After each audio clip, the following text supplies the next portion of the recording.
싸움이 있어요. 이 좁은 길을 가는 끝에 주님을 만날 수 있기까지 싸우셔야 합니다.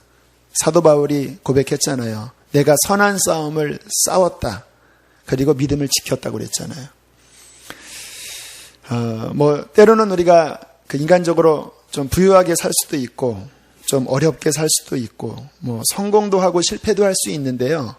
근데 우리의 종착지가 천국이라고 생각하면 이 땅에서의 성공, 실패, 잘 살고 못 사는 것은 그렇게 중요하지 않아요.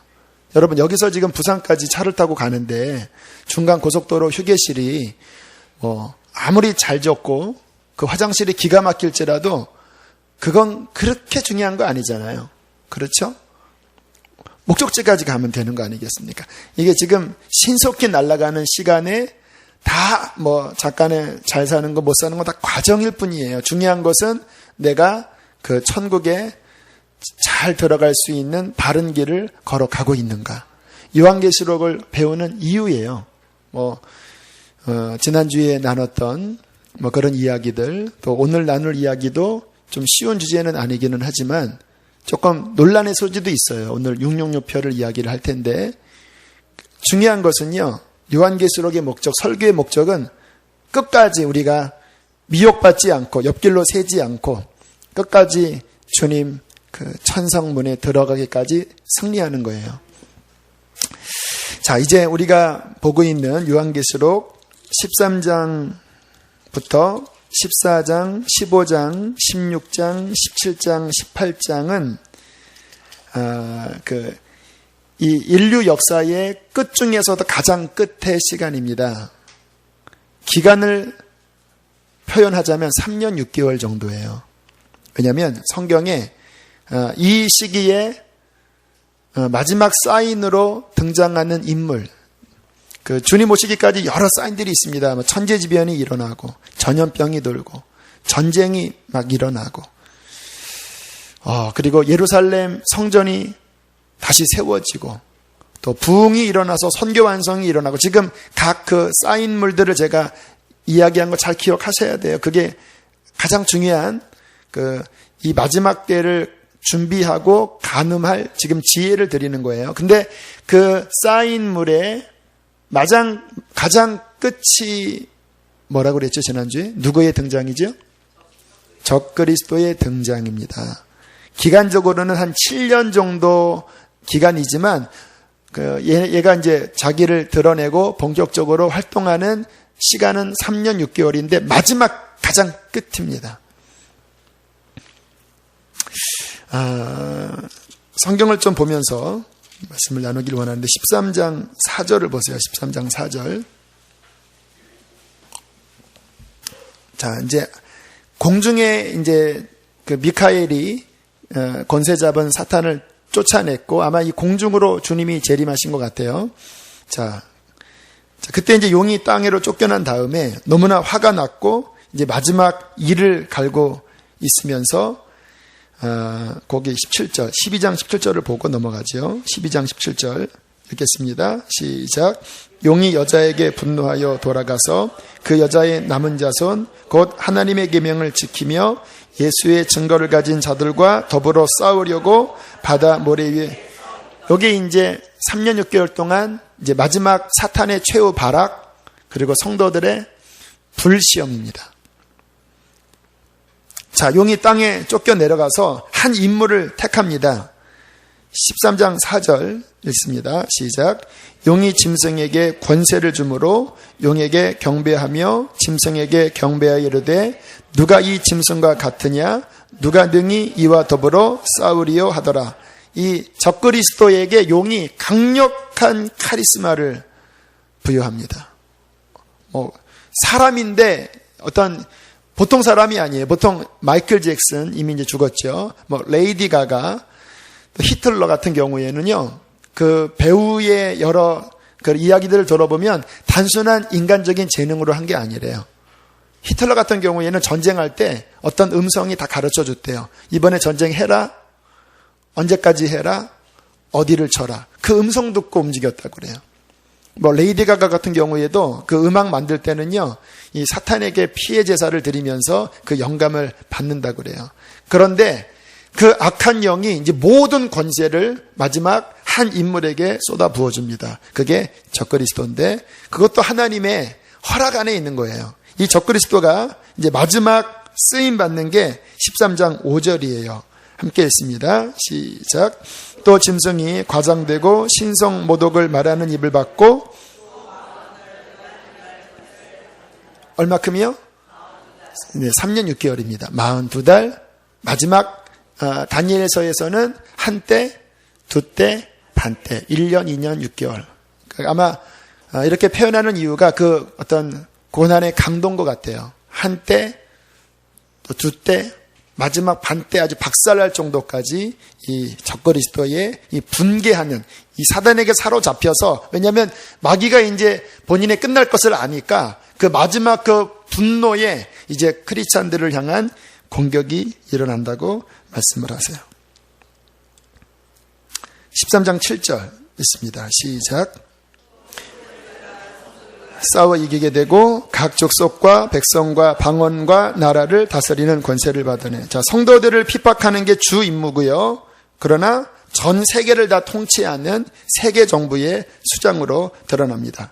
아마 처음에는 평화롭게 나타날 것 같아요. 너무나 해삼처럼 등장해서 모두가 그를 추앙합니다. 그래서 이스라엘 사람들은 그가 그리스도다라고 생각했다고 그래요. 성경에. 뭐 그만큼 굉장히 전 세계의 평화를 가져다 줄 그런 능력 있는 어떤 지도자로서 추앙을 받다가 이제 중간쯤 지났을 때 그 본색이 드러나서 그가 하는 말이 뭐냐면 내가 하나님이다. 나를 섬겨라. 그리고 모든 우상을 다 없애버려요. 뭐 부처, 뭐 이슬람의 어떤 그러한 그 신앙 다 없애버리고 내가 하나님이다라고 하면서 본인의 우상을 만듭니다. 그리고 성경에 보면 그 우상에게 생기를 주어서 그 우상에게 어떠한 신기한 능력이 나타나니까 사람들이 이제 정말 야 진짜 신이구나 라고 이렇게 속을 만하게 그렇게 일들이 벌어진다라고 이야기를 해요. 그러면서 14절부터 보면 14절 이미 제가 이야기했고요. 15절부터 18절까지 시작. 그가 권세를 받아 그 짐승의 우상에게 생기를 주어 그 짐승의 우상으로 말하게 하고 또 짐승의 우상에게 경배하지 아니하는 자는 다 경배하지 않으면 이제 죽이는 거예요. 철권 통치를 하는 거예요. 자, 이 우상 숭배하는 일과 더불어서 특이한 또 한 가지를 한다고 나와 있어요. 우리가 잘 아는 내용이죠. 16절부터 18절. 그가 모든 자, 곧 작은 자나 큰 자나 부자나 가난한 자나 자유인이나 종들에게 그 오른손이나 이마에 표를 받게 하고 누구든지 이 표를 가진 자 외에는 매매를 못하게 하니 이 표는 곧 짐승의 이름이나 그 이름의 수라. 지인 여기 있으니 총명한 자는 그 짐승의 수를 세어보라. 그것은 사람의 수니 그의 수는 660. 그냥 우상을 만들어 놓고 철권 통치를 하는 게 아니라 인간을 통제할 어떠한 표를 사용한다라는 거예요. 이거를 받지 않으면 매매를 하지 못하는 거예요. 모든 사람에게. 우상 숭배야 피할 수 있잖아요. 산속에 가면 되니까 또 어떻게 적절하게 넘어가면 되는데, 그러나 이 표를 받지 않으면 이제 모든 그 본인의 어떤 거래가 다 끊기니까 이제 굉장히 그 생존권의 위협을 받는, 특히 우리 그리스도인에게는 이미 말씀이 그 표를 받으면 그 영원히 멸망한다라는 말씀 때문에 이제 마지막 우리의 신앙을 이 시련의 불을 통하여서 이따 말씀드리겠지만 이제 뭐 거의 이제 죽어야지만 천국 가는 이 마지막 3년 6개월의 이제 불시련의 이 쌓인 물이 적그리스도의 우상과 그가 만든 표입니다. 그런데 지금 이제 관심을 끌고 있는 게 이제 이 표가 지금 등장한 것이 아닌가라는 것이 이 세대에, 특히 이제 여기에 관심이 있는 많은 크리스찬들의 그 경각심을 일으키는 거예요. 이 표라고 추정되는 장치가 나왔습니다. 많이 들어보셨죠? 그 베리칩이라는 것이 나와서 지금 이게 그 표다, 아니다, 이게 갈라지고 있어요.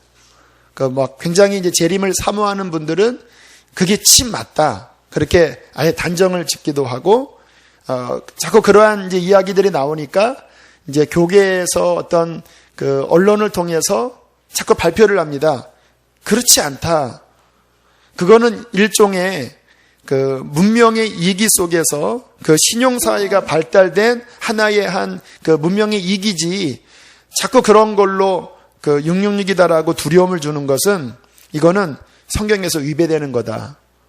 사람 그런 거 가지고 미혹시키면 안 된다. 오히려 그게 미혹이다. 이러한 그 서로 굉장히 상반된 의견으로 지금 이렇게 점점 갈릴 거예요. 아직은 이 칩이 우리에게 그렇게 가까이 왔어요. 하지만 드러나지 않아서 좀 덜하지만, 아마 가면 갈수록 우리나라 뭐 크리스천 헤럴드인가 이런 데에서 그게 666이 아니다, 이러한 이제 그 반론의 어떤 뭐 교수님들, 이런 의견들, 또 큰 교회 목사님들도 이제 그런 이야기를 들으시고 그게 666이 아니다라고 이야기를 하니까 또 막 파장이 일어나서 뭐 그분은 미혹됐다, 막 이런 막 인터넷 글들이 올라오는 좀 혼란스러운 상황이에요. 근데 이때 제가 이 계시록을 하면서 저의 입장을 정리하는 것이 필요하겠다 싶어서 조금 뭐 어떻게 들을지 모르지만 제가 생각하고 있는, 성경 안에서 생각하고 있는 이 부분들을 말씀을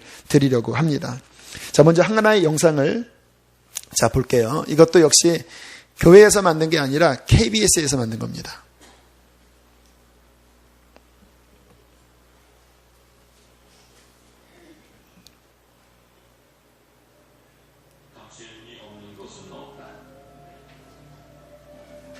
궁극적인 방식에서는 계속해서 지켜보는 것이 아닐지도 모른다. 우리 몸속의 존재, 단순히 신분뿐인 외로 모든 행동을 들춰낼 것이다.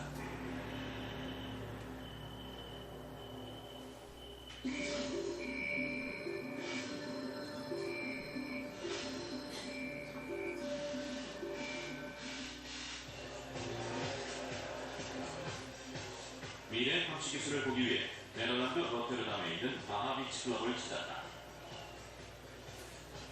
주변에 흔히 있는 클럽 같지만 다른 클럽과 다른 점이 있다. 바하 클럽은 다른 손님들과 달리 VIP 대접을 받는 엘리트 고객이 있다. 이들은 신분증도 없고 술이나 음식값을 내기 위해 돈도 필요 없다. 단지 클럽에 들어설 때 그저 스캐너에 팔을 대기만 하면 된다. 21살의 라이언이 슈턴, 오늘 밤 VIP 명단에 자기 이름을 넣었다. 알겠습니다. 왜냐면 훨씬 편하잖아요.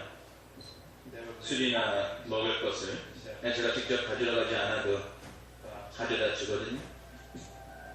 그러나 그 명단에 들어가려면 먼저 의사의 진단을 받아야 한다. 전자칩을 혈에 이식해야 하기 때문이다. 바로 RFID라고 부르는 소형 전자칩이다. 이 전자칩은 스캐너가 읽을 수 있는 무선 신호를 발신하는 전자기기다. 2003년엔 멕시코 법무장관과 법무부 일부 직원들은 이 전자칩을 몸에 이식했다. 보안 지역을 통과하기 위해서다. 물론 아직 흔한 일은 아니다. 그러나 라이언이를 시술한 의사는 이미 100여 개를 이식했다고 한다. 처음엔 저도 걱정이 많았죠. 건강한 젊은이들에게 칩을 이식해야 하니까요. 하지만 이게 미래 아닐까요? 각 소형 칩에는 고유번호가 있다. 스캐너가 부른 순간 데이터베이스에 접속, 이름뿐 아니라 더 많은 것을 알게 된다. 기술적으로 이 데이터베이스가 저장 가능한 정보의 양에는 한계가 없다. 이 바늘로 전자칩을 이식할 겁니다. 칩의 크기는 쌀 한 톨보다 약간 큰 정도.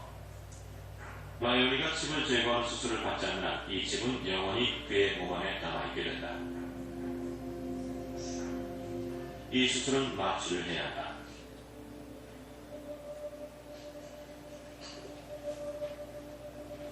피부에서 몇 밀리 안쪽에 칩을 이식한다. 근육이 지나치게 가까운 곳에 이식하면 근육이 손상을 입어 움직일 때마다 칩이 있는 걸 느끼게 된다. 그러나 제대로 되면 전혀 느끼지 못한다. 기아제분만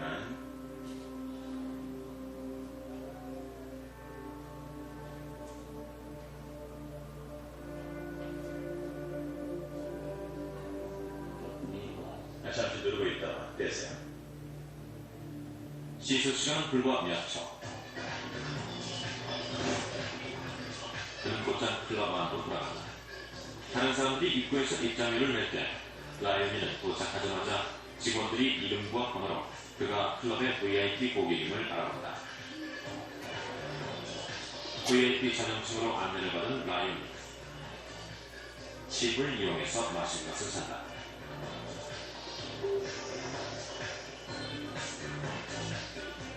바클럽은 일시적인 미래의 모습이 아니다. 이미 많은 사람들이 건강성의 문제로 칩을 이식했고 일부는 머지않은 장래에 이 칩이 신분증을 대신하리라 생각한다. 새로운 감시 기술에 동참하는 것이다. 이 클럽의 운영자인 조 말가에는 손님들을 지켜보는 걸 좋아하는데 특히 VIP 고객이 그 대상이다. 앞으로 20년 내에 흔한 일이 될 겁니다. 태어나자마자 칩을 이식해서 평생 몸 안에 지니고 다니게 될 거예요. 그 안에 온갖 정보가 다 들어있을 테니까요. 그래서 문제가 생기면 그 칩을 읽어보고 신분을 확인할 겁니다. 신분 확인용 칩 이식은 시작에 불과하다. 미래에는 아마 GPS와 결합해서 누가 언제 어디에 있는지 알아내는 것쯤은 충분히 가능해진다.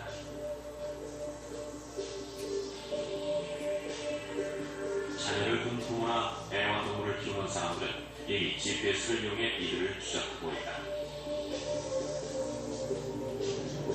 미국 내에서는 7,500여 명의 범죄자들이 GPS에 의해 감시를 받고 있다.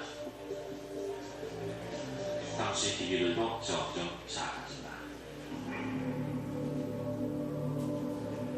현재 GPS 이식 기술이 없다 해도 모든 범죄자들 그리고 일반 시민들까지 전자칩을 하는 것은 시간 문제일 것이다. 공상과학에서나 볼 수 있었던 일을 감시기술이 현실로 만들고 있는 것이다. 그러나 기술이 발달하는 만큼 논쟁의 여지는 더욱 커진다.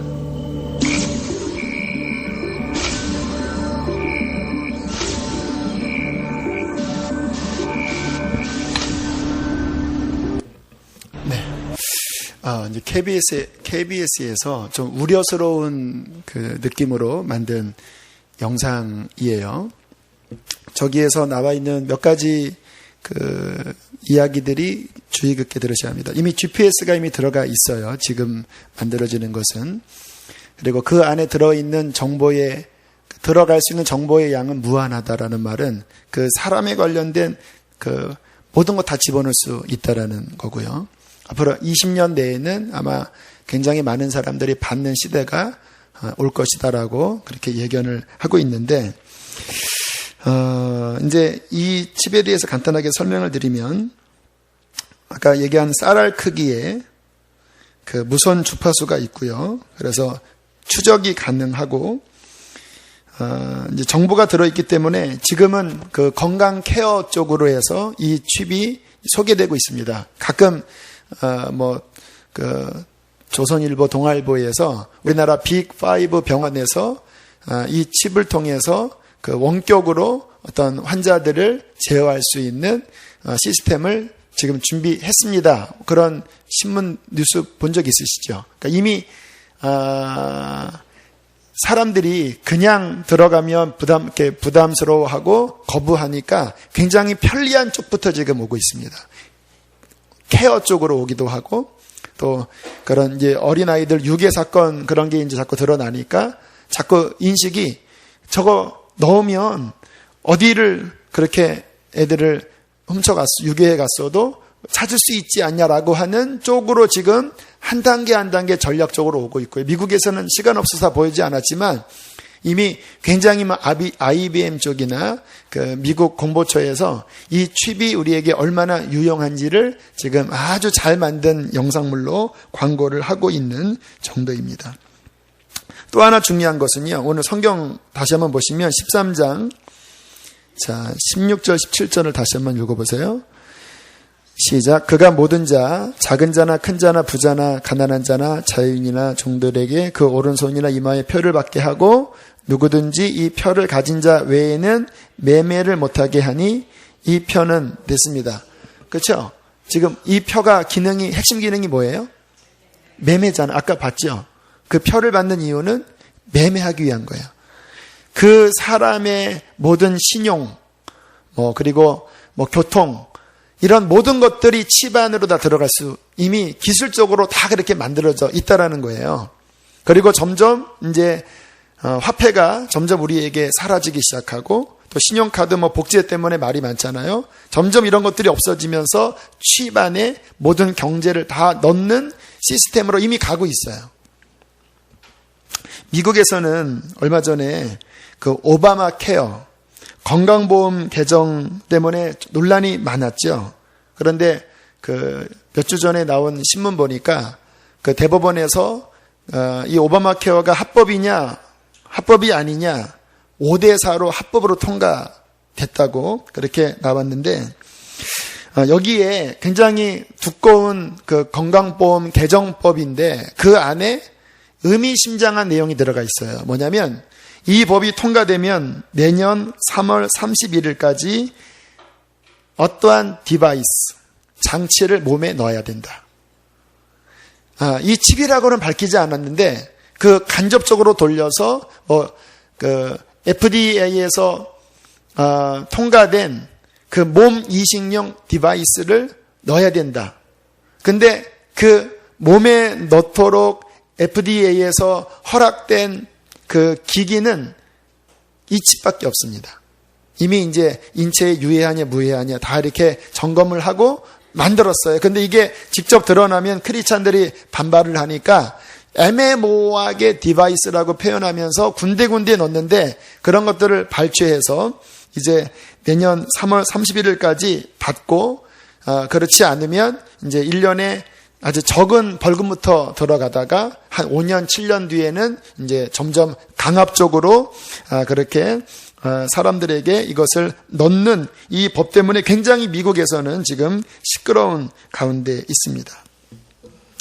자, 이 칩에 대해서 이거를 받는 이 법령들이 미국에서 통과되면 다른 나라에 이렇게 전파되는 것은 굉장히 쉬워지잖아요. 근데 이 칩에 대해서 반발하는 두 가지 측면이 있어요. 일반인들이 반발하는 논리입니다.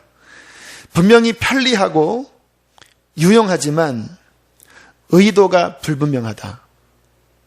왜냐하면 그 칩이 사람 몸 안에 들어있을 때 감시가 가능한 거예요. 어디 가든지 다 위성으로 마치 우리가 차를 타고 다니면 이 GPS 통해서 다 이렇게 그 차가 어디 있는지 아는 것처럼 모든 사람의 내가 언제 어디서 무엇을 샀고 어디에 갖고 가 다 조사되는 게 독재 정권이 사용하면 그것은 완전 감시하는 거 아니냐. 이게 단순한 건강이 아니라 뭔가 숨어있는 음모가 있지 않냐. 근데 실제로 그러한 그 음모가 있다라고 하는 증거들이 굉장히 많이 실은 나오고 있어요. 그런데 미국에서는 일단 정권에서 이렇게 법으로 가리면서 언론에 드러나지 않지만 이미 이 칩이 단순한 의료용이나 단순한 경제용만은 아닌 그 안에 있는 기능이 굉장히 애매모호하고 뭔가 인간을 지배할 수 있는 어떤 힘이 들어가 있다. 그래서 굉장히 많은 사람들이 막 지금 데모를 하고 있는 그러한 상황이고요. 우리 기독교인들 측에서는 이것이 성경에서 말한 바로 그 666이다. 끔찍하다. 왜냐하면 받는 위치도 손이나 거기 그렇게 명시되어 있어요. 그 이쪽이나 손이다. 손등일 수도 있고 팔일 수도 있지만 왜냐하면 그 안에 그 리튬 전지가 들어있는데 신체의 그런 온도로 자가 충전이 150년 이상 되는 거예요. 한 번 넣으면 평생 충전 안 해도 그냥 인체의 체온과 그 어떠한 차이로 다 충전이 되는 거예요. 그러니까 성경에서 말한 그런 손이나 이마 또는 매매와 경제 활동이 가능하니까 이거는 완전 그 666이 아니냐. 그렇게 신자의 한쪽 측면에서는 굉장히 경계하고 있고 또 아까 말씀드린 또 다른 측면에서는 그거는 그냥 경제의 이익이지 옛날에 그 바코드 나올 때도 그게 막 666이냐 아니냐 하면서 얼마나 시끄러우냐. 그런 거에 미혹되면 안 된다. 편하게 그냥 받아도 된다. 이렇게 상반되게 주장을 하고 있습니다. 자, 이제 제가 갖고 있는 입장을 말씀을 드릴게요. 일단 조심스러운 것은 시점입니다. 그러니까 우리가 이제 성경 안에서 모든 것들을 보셔야지만 치우치지 않아요. 오늘 성경에 보면 그 666표가 드러난다라는 666표를 받게 하는 그 시점은 누가 나타나야 돼요? 네, 적그리스도가 나타나야 돼요. 그리고 이 표를 받는 것과 함께 우상 숭배의 일과 그리고 이 표가 그냥 자유 선택이 아니라 받지 않으면 그를 죽이기까지 하는 강제 조항 상황에서 이 표를 받게 한다라는 게 일단 우리가 주의 깊게 봐야 돼요. 근데 지금 이제 일어나는 상황은 아직 거기까지는 안 갔습니다. 건강상의 이유나 어떤 또 다른 무슨 어떤 이제 문명의 어떠한 과정 속에서 정도로 다가오지 아직 적그리스도의 등장이나 또 이것을 받지 않으면 뭐 당장 죽이는 그러한 상황은 분명히 아닌 게 일단 조심스럽게 측면을 바라봐야 되는 건데 그런데 그럼에도 불구하고 이 칩 안에 들어있는 기능 자체만 보면 오늘 성경에서 말한 이 모든 기능이 이미 다 들어가 있어요.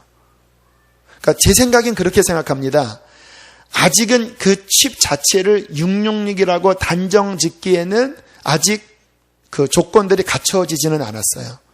그러나 그 단계로 나아가는 과정에서 이미 이 칩은 그 잉태 단계, 아직 그것이 666이라고 단정하는 것은 조금 조심스럽지만 이미 그 안에 예를 들어서 만약에 나중에 적그리스도가 이 표를 받으면서 매매를 하게 한다고 하면 이거 외에 또 뭐가 있을까요?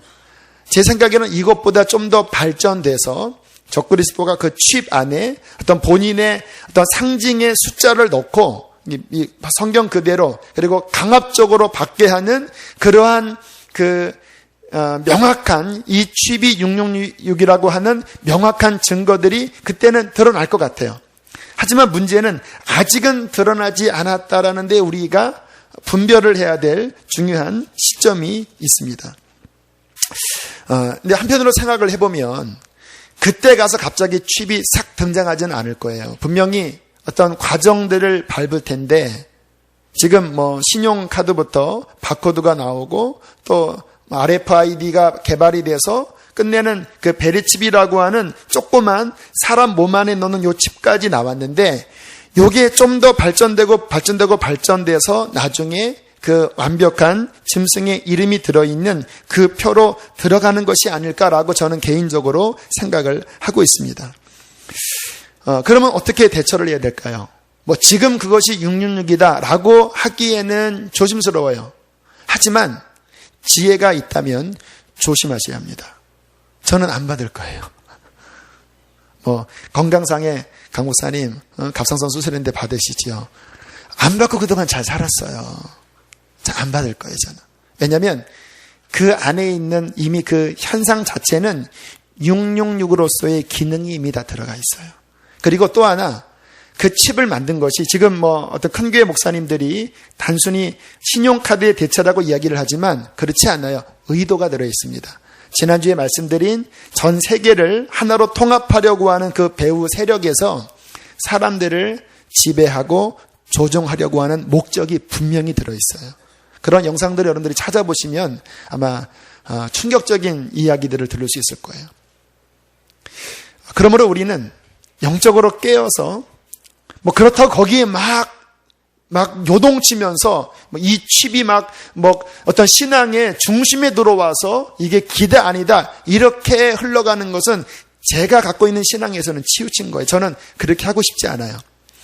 하지만 알아야 되겠기에 이 부분을 분별해서 조심하고 경계하면서 마지막 적그리스도의 등장과 그가 우상과 함께 강제 조항으로 들어오는 일련의 과정들을 말씀으로 살펴보면서 경계해야 될 필요가 있지요.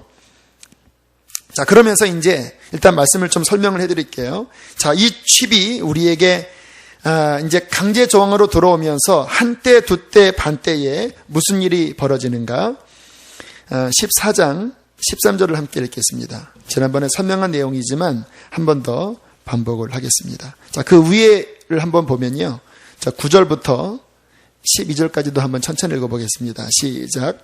또 다른 천사 곧 셋째가 그 뒤를 따라 큰 음성으로 이르되 만일 누구든지 짐승과 그의 우상에게 경배하고 이마에나 손에 표를 받으면 그도 하나님의 진노의 포도주를 마시리니 그 진노의 잔에 섞인 것이 없이 부은 포도주라. 거룩한 천사들 앞과 어린 양 앞에서 불과 유황으로 고난을 받으리니 그 고난의 연기가 세세토록 올라가리로다.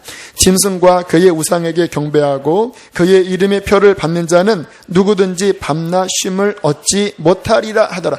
분명하게 말씀하세요. 받지 말아라. 받으면 끝이다. 자, 그러면서 자, 이 한때, 두때, 반때의 시기에 하나님이 성도들에게 이렇게 말씀하십니다. 13절 함께 읽겠습니다. 시작. 또 내가 들으니 하늘에서 음성이 나서 이르되 기록하라. 지금 이후로 주 안에서 죽는 자들은 복이 있도다 하시매 성령이 이르시되 그러하다. 그들이 수고를 그치고 쉬리니 이는 그들의 행한 일이 따름이라 하시더라. 이때 대순교의 일이 벌어져요. 그런데 주님이 하시는 말씀이 뭐냐면 차라리 주 안에서 죽는 것이 복이 있다. 왜냐하면 그 순간에 고난이 끝나고 그 영혼은 주님 보좌 앞으로 가는 거예요. 만약에 이 표를 받고 살아봤자 3년 6개월밖에 없어요. 그렇게 사느니 차라리 이때는 기도하셔야 합니다. 주님, 빨리 저를 그냥 빨리 끝내달라고. 자, 그러면서 그 마지막 이 순교의 시기를 가리켜 하나님께서 영적으로 이렇게 표현을 하십니다. 14절부터 16절까지 함께 보겠습니다. 시작. 또 내가 보니 흰 구름이 있고 구름 위에 인자 같은 이가 앉으셨는데 그 머리에는 금 면류관이 있고 그 손에는 예리한 낫을 가졌더라. 또 다른 천사가 성전으로부터 나와 구름 위에 앉은 이를 향하여 큰 음성으로 외쳐 이르되 당신의 낫을 휘둘러 거두소서 땅의 곡식이 거둘 때가 이르렀으나 하니 16절 구름 위에 앉으신 이가 낫을 땅에 휘두르매 땅의 곡식이 거두어지니라. 마지막 대추수입니다. 이때 주께서 그 성도들 먼저 익은 곡식단을 첫 열매로 데려가시고 그리고 남은 곡식을 이 3년 6개월의 대환란 중에 이 짐승의 표와 그리고 우상에게 경배하지 않는 이 마지막 불환란을 지나면서 그들이 우수수수수수 순교당할 때에 천국에서는 무슨 일이 벌어지냐면 거둬들이는 거예요. 영적으로 잘 보셔야 돼요. 슬픈 게 아니에요. 혹시 이때 여러분의 가족 중에 누가 순교당했다라는 소리를 들을 수 있어요. 하지만 슬픈 게 아니에요. 그때 그 영혼이 추수해서 거두어 들여서 천국 창고로 올라가는 거예요. 자, 그 내용이 어디에 나오냐? 15장 2절 3절까지 읽겠습니다. 시작. 불이 섞인 유다밭은 있고 짐승과 그의 우상과 그 이름의 수를 이기고 벗어난 자들이 유리바닷가에 서서 하나님의 검은고를 가지고 하나님의 종 모세의 노래 어린 양의 노래를 불러 이르되 주 하나님 곧 전능하신 이시여 하시는 일이 크고 놀라우시도다. 만국의 왕이시여 주의 길이 의롭고 참되시도다. 여기서 추수해서 올라간 그들이 유리바닷가에서 하나님께 찬양하면서 자신의 영혼을 이 고난 가운데 구원하신 하나님께 찬양을 드리면서 그들이 하나님께 경배하고 있는 장면을 14장, 15장에 이렇게 이어서 보여주시는 거예요. 영적으로 눈이 열리셔야 돼요. 천국 들어가는 거예요. 자, 그러면 지금 드린 말씀을 잘 들으세요. 왜 하나님이 이러한 상황을 허락하시는지 아세요? 아까 그 이란의 아까 그 목사님, 네가 네 신앙을 부인하면 살려주겠다고 하는 제안을 3번 했죠. 근데 그가 나는 결코 내가 갖고 있는 하나님에 대한 신앙을 포기하지 않겠다고 하면서 사형언도를 당했죠. 자, 보세요. 그때 여러분들이 그 목사님을 바라보는 그 시각이 영광스러우세요? 불쌍하세요? 왜 영광스러우세요? 그가 자신이 갖고 있는 귀한 생명을 나를 구원하신 하나님을 위해서 맞바꾸는 그 일이 영광스럽죠. 할렐루야. 여러분, 주님께서 이 마지막에 이러한 그 환난의 테스트를 주는 거는요, 우리를 괴롭히려고 하시는 게 아니에요. 그 불시련을 통해서 정말 너의 신앙이 얼마나 영광스러운지를 세상에 증거하라는 거예요. 내가 너를 위하여 나의 하나밖에 없는 아들을 주었는데, 하나밖에 없는 나의 아들을 믿는 너의 그 예수 믿는 신앙이 그 주님을 위해서라면, 말씀을 위해서라면 나도 주님을 위해서 목숨을 바치겠다라고 하는 그 신앙을 통하여 세상에 그 하나님 믿는 신앙이 얼마나 영광스러운지를 증거하라는 거예요. 그 믿음의 실제를 내가 본다고 한다면 너는 천국을 유업으로 받기에 합당한 자다. 너는 왕권을 가진 자이고 모든 천국과 천사가 우리가 천국에 올 때 고개를 숙이는 거예요. 왜? 천사들은 주님을 위해서 목숨을 바칠 기회가 없어요. 그에게는 그 테스트가 없어요. 그냥 하나님을 섬긴 거예요. 하지만 우리들은 그 하나밖에 없는 천하보다 귀한 목숨을 주를 위해서 바칠 수 있는 복된 기회가 주어졌을 때 우리 성도들은요, 하나님의 자녀의 놀라운 권세로서 하늘의 놀라운 영광과 축복과 권능과 그 왕권의 자리를 받기에 합당한 그 신앙으로 드러내는 귀한 테스트가 이 불시련입니다. 마치 아브라함이 이삭을 바치라고 하는 그 불시련에 그가 아멘해서 정말 이삭을 바치려고 할 때 하나님이 뭐라 그러셨습니까? 내가 이제야 네가 나를 경외하는 줄 알겠다. 여러분, 우리가 믿는 신앙은요, 그냥 내가 공식적으로 내가 예수님을 주라 시인합니다라고 하는 공식이 아니에요. 정말 내가 예수를 믿는 것은요, 따라합시다. 내 생명보다 주님이 더 귀합니다. 이게 우리의 신앙이에요. 이 신앙이 드러내는 환경이 지금의 저 이란, 지금의 북한, 지금의 이슬람 지역의 고통 중에서도 신앙을 지키는 크리스찬들이에요. 그들은요, 우리가 보기에는 불쌍해 보이지만 하나님 보시기는요, 그 영광스러운 신앙 고백이 하늘의 천군 천사들 앞에, 하늘의 그 신앙의 선친들 앞에 영광스럽게 드러나 있는 거예요. 우리는 뭐예요? 주를 위해서 우리의 신앙이 진짜라는 것이 드러났습니까? 조그만 시험 앞에서도 흔들리고, 조그만 문제 앞에서도 우리의 가진 신앙이 흔들리는 이 나약한 신앙을 가지고 어떻게 천사들이 우리를 보고 당신의 신앙이 왕권을 받기에 합당한 신앙이라고 증거가 없잖아요. 그러나 이 시간은요, 고통스러울 수는 있지만 우리의 참된 신앙의 영광을 드러낼 철저의 기회입니다. 저는 축복이라고 생각해요. 하나님이 감히 부족한 저에게 네가 믿는 믿음이 정말 이 적그리스도의 이 철권 통치 앞에 네가 믿는 믿음이 그것을 능히 이기는 믿음으로 드러낸다고 한다면 저는 하나님 그 기회를 내게 주십시오. 그렇게 저는 고백하고 싶습니다. 자, 성경을 잘 보세요. 17장 14절을 보세요. 17장 14절.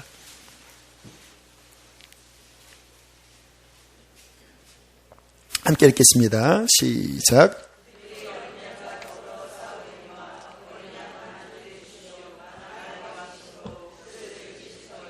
또 그와 함께 있는 자들, 곧 부르심을 받고 택하심을 받은 신실한 자들도 할렐루야. 우리가 정말 예수님 믿으면 우리는 이겨요. 그게 신앙의 능력입니다. 진다면 그 믿음은 가짜예요.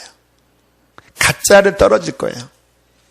정말 내가 주를 믿는 신앙이라면 나는 그와 함께 동행할 것이고, 나는 주님께 택하시고 부름을 받아서 나는 진실하게 그에게 순종하기 때문에 나는 표를 받지 않고 죽음으로써 이길 것입니다. 지금 그 논리가 뭐냐면 이런 논리에 잘 오해하지 마세요, 여러분들. 여기 속아 넘어가면 안 돼요. 예수 믿으면 천국 가는 거지. 표를 받는다고 천국 지옥 이야기하는 것은 성경에서 위배된다. 그게 그분들의 논리예요. 만든 말일까요? 그들이 말하고 있는 예수 믿는다라는 그 의미는요, 그냥 그 교리적으로 나 예수 믿습니다. 그걸 이야기하는 거예요. 물론 그게 믿음 같지만 성경에서 말하는 믿음은요, 교리적인 믿음이 아니라 예수님이 내 생명인 거예요. 나는 그와 동행하면서 생명까지도 바치면서 주를 따라가겠다고 하는 게 믿음이에요. 그러니까 정말 믿는 사람이라면 표를 받아요, 안 받아요? 안 받아요. 정말 믿는 사람이라면. 우리가 이 밤에 점검해야 될 것은 하나입니다. 이 표가 오는데 걱정할 필요 없어요. 말씀하잖아요.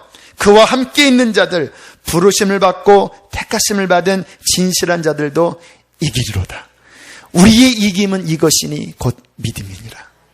정말 내 안에 예수 그리스도가 계시고 내가 그분과 동행하고 내가 그분을 사랑한다고 한다면 우리는 이 마지막에 찬란한 순교로서 하나님의 영광을 피와 함께 이 세상에 드러낼 것입니다. 사도 바울이 제가 순교터를 가봤거든요. 이렇게 생긴 대리석에